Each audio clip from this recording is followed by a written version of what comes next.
SEP Fanfic Readings presents 1,000 Words by Olive Juice 28. Chapter 39. The War Within. The silence surrounding them pressed on their ears almost as much as the whirring sound had previously. Everyone stared, wide-eyed and shaken at the metal box that had suddenly gone silent. Anxious eyes darted around the circle, making contact with others that mirrored their own shock and fear. Finally, after what seemed like an eternity, Carson spoke. "Is everyone all right?" His gaze roamed the collection of cursebreakers and students around him, landing briefly on each of them as he took a mental inventory of everyone in the arena. Most nodded and gave him tremulous smiles or shrugs of affirmation. Even the team members who had succumbed to the effects of the artifact were back on their feet and seemed to bear no ill aftershocks, although their expressions were more somber than the others. After making sure everyone was accounted for, he addressed them once again.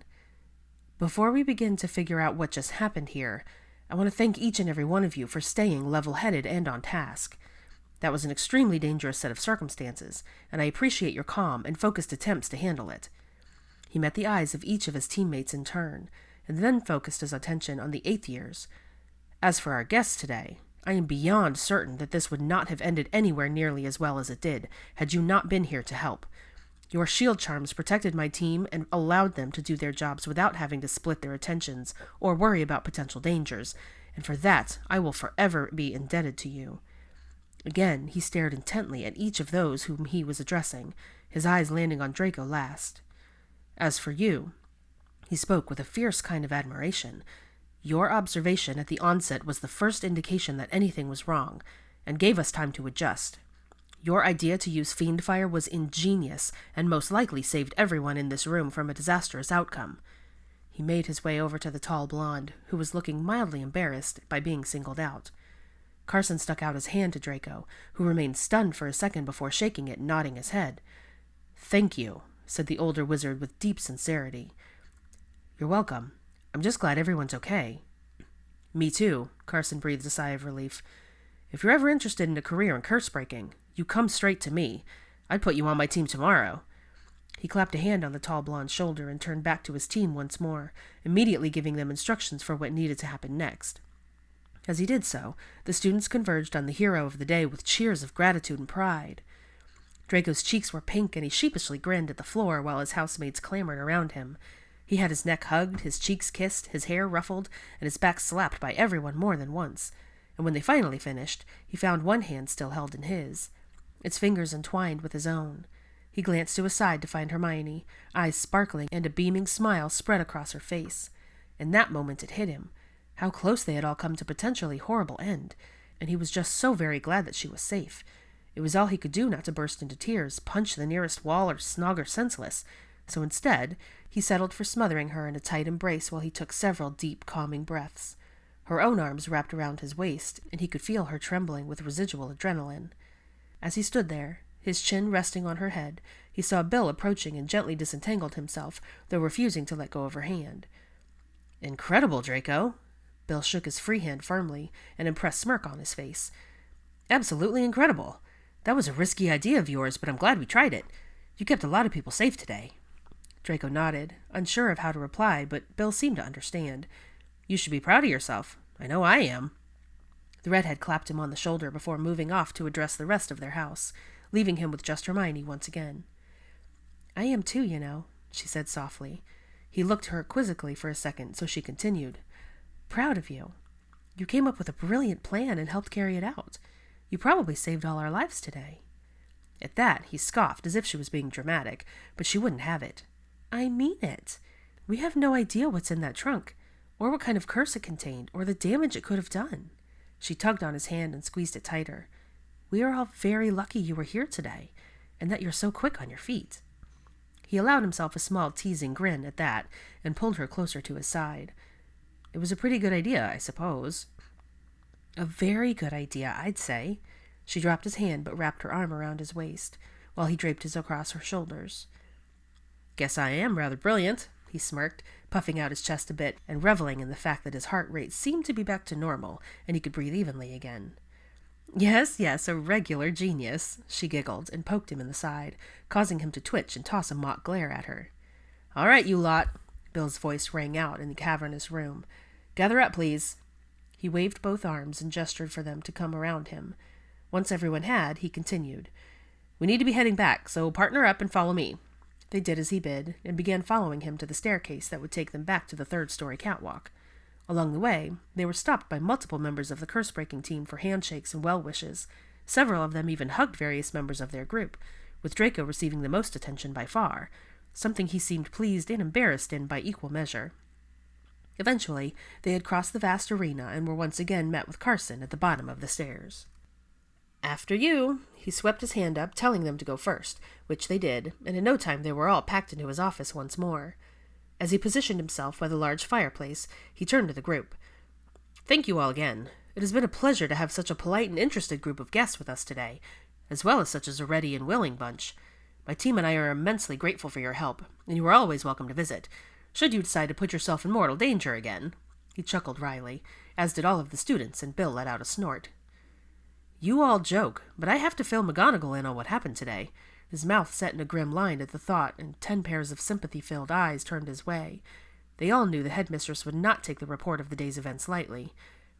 "It's not like we planned it that way," Carson elbowed his former co-worker in the arm. "Just keep pointing out that everyone is perfectly fine. All's well that ends well, and all that toss, yeah?" The students laughed openly at his optimistic idea of their formidable professor's reception of the details, and Bill rolled his eyes. "You clearly have never met Minerva McGonagall." Carson shrugged good-naturedly and grinned at the group. "Well, I know I'm very pleased with the way it all ended." He tossed a large handful of green powder into the flames and looked at them once more. "Thank you again, sincerely." He nodded and stepped aside so they could begin their return trip to Hogwarts. Bill shook his friend's hand and reluctantly went first, taking a deep breath as he entered the hearth.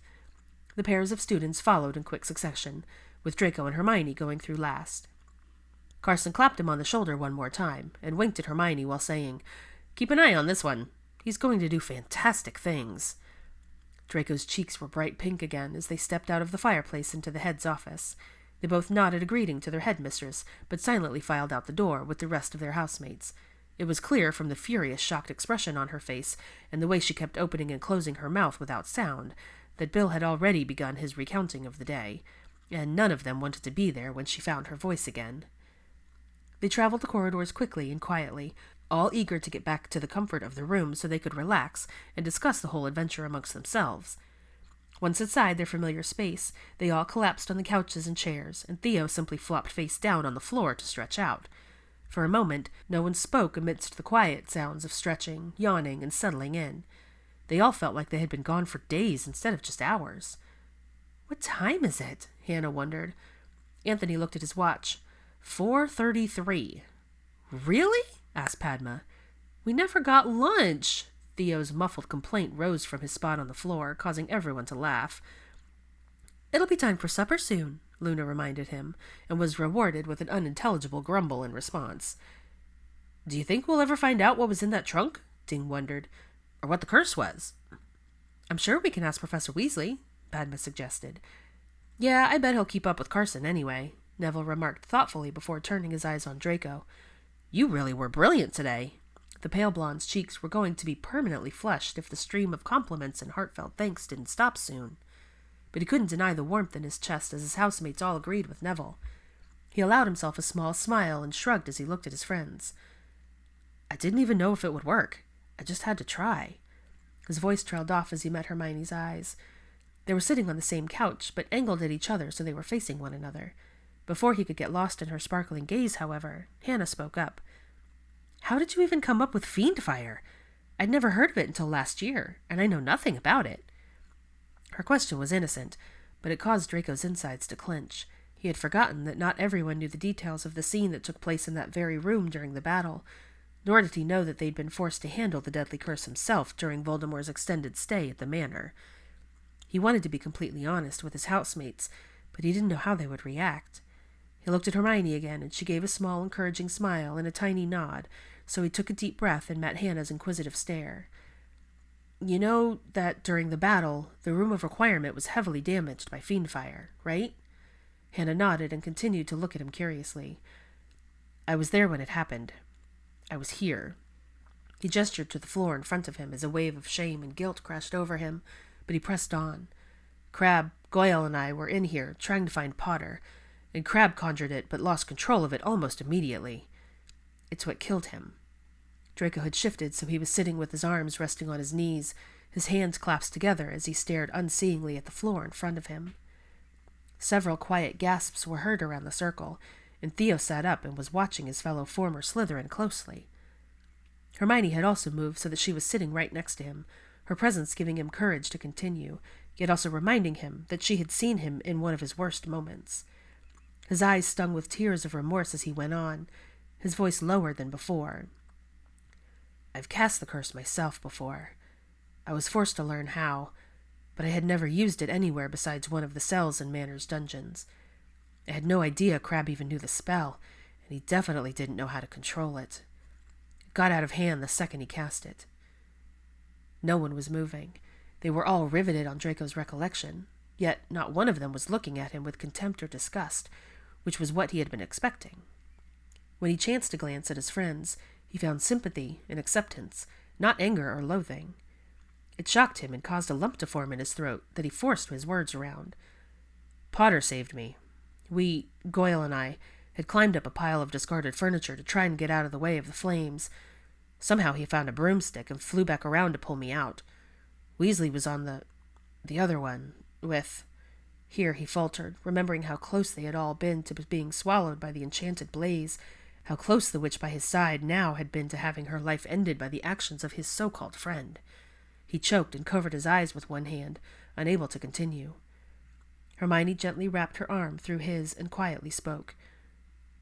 Ron and I were able to get Goyle out, but Crabbe was already lost. She paused for a moment, never having liked the trollish boy, but also never wishing him dead, and shook her head at the reminder of all the unnecessary loss they endured that day. The fiend fire destroyed the Room of Hidden Things, but not the Room of Requirement as a whole. It took a while for its magic to come back to full force, but it did. Her eyes sparkled with unshed tears as she looked fondly around the common area they shared.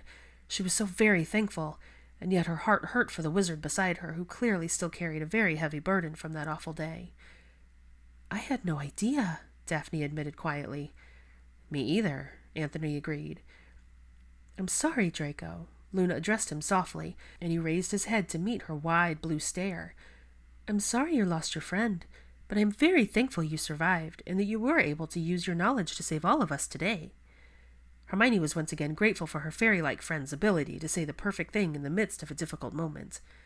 Draco seemed rather stunned by her words, but his breathing had calmed, and he was able to offer the former Ravenclaw a tremulous smile. I think we have a lot to be thankful for, Neville stated firmly. His compassionate gaze pinned on his former tormentor. He stood up and walked over to stand in front of Draco, who was watching him with mild trepidation.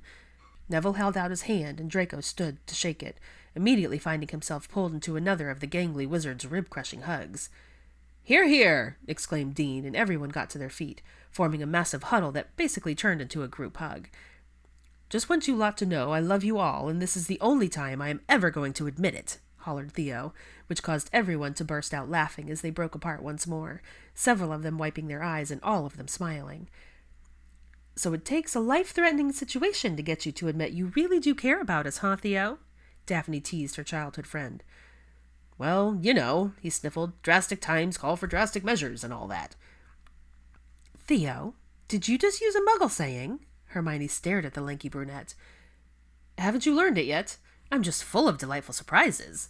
He wiggled his eyebrows at her, earning another chuckle from the group at large as they made their way to the long wooden table to sit for the meal they had all fervently hoped would come soon. As they settled into their seats, the surface was immediately covered with a wide variety of delicious offerings. It appeared that the house elves must have known they'd skipped lunch, because there seemed to be twice as much food in front of them as usual. No one was complaining, however, as they all began filling their plates. Hermione turned to Draco, who was sitting quietly beside her and made no move to take any food. "You okay?" He nodded and gave her a small, lopsided smile, his eyes still swirling with emotion. "Today was a lot," she offered, knowing he was probably more overwhelmed than the rest of them by everything that took place, and rightfully so. "It's okay to feel whatever it is you're feeling about it." He looked down and pulled her hand into his lap, lacing his fingers through hers. I'm not even sure how I'm feeling at the moment." He paused and thought for a few seconds. "I was terrified that something was going to happen to you today," he admitted in a hoarse whisper. "I couldn't bear the thought of that, so I started thinking about what could possibly destroy the dark magic contained in that trunk. And the fiend fire was the first thing that came to mind." He rubbed his thumb in circles on her hand as he continued. "I'm extremely thankful that it worked and that everyone is fine, but it just brought back the last time I came into contact with it, and—" He huffed a wavering breath and squeezed her hand tightly. "You could have died, Hermione. Just like Crabbe, and it would have been my fault for being so hell-bent on thwarting Potter." She covered their hands with her other one and waited until he raised his eyes reluctantly to meet her own. She could see the guilt there, and she refused to let him carry that around any longer. Crabbe chose to use fiendfire that day, not you. As unfortunate as his death was, it was his own fault. You didn't tell him to use it, and you didn't cast it yourself. It was not your fault. Just like the fact that you know how to cast it is not your own fault. No one here is blaming you or holding anything against you. In fact, they're all incredibly glad you were there today." There was a fierceness in her eyes that he had rarely seen before, and it held him transfixed. He wondered how he had ever managed to earn her favor, and knew beyond a shadow of a doubt that he would be ruined if he ever lost it. She leaned even closer to him, her curls tickling his cheek, her breath ghosting across his jaw as she continued. "I'm so very thankful for you. Not just today, but every day. And I'm glad our friends got to see a glimpse of the intelligent, quick-witted, and courageous wizard I get to call my own." She nuzzled his cheek with her nose, and he turned slightly to meet her lips with his, forgetting in that moment that they were at a table with 8 other people, and that this was very uncharacteristic of them. Several heartbeats passed before she pulled away, smiling softly at him as his heart swelled, and he felt much lighter than he had earlier. He squeezed her hand and returned her small smile before tilting his head towards the array of food spread out before them. "Shall we eat?" She nodded vigorously, both of them suddenly realizing how hungry they truly were. As they filled their plates, they were oblivious to the indulgent smiles, quiet chuckles, and knowing glances that passed between their housemates as everyone continued on with their meal.